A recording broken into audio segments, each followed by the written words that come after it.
Civil protection and the Italian army were using a helicopter to check the instrument on the summit and the flanks of the Mount Stromboli, the island in the Mediterranean Sea in the southern Italy.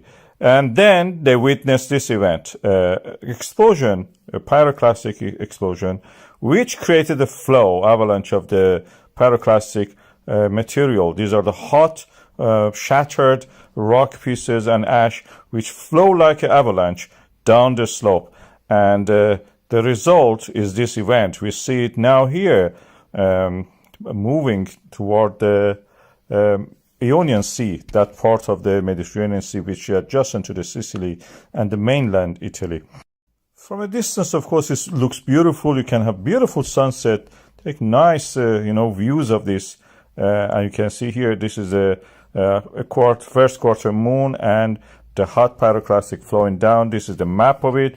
This slope is unstable, so you don't see any grass on it. That's the reason. This shows that the resurfacing of this mountain is all the time happening on that side. It's a nice thing to view, but not a nice place to work if you have to go there and do it. From down in the village that you can see here, it looks spectacular, beautiful, threatening in a way, and it creates sulfur clouds, which can also make the, travel a distance, like what Mount Etna did recently. Stromboli also do the same. In this region is dotted with the volcanoes. You can see Stromboli itself is just a little island.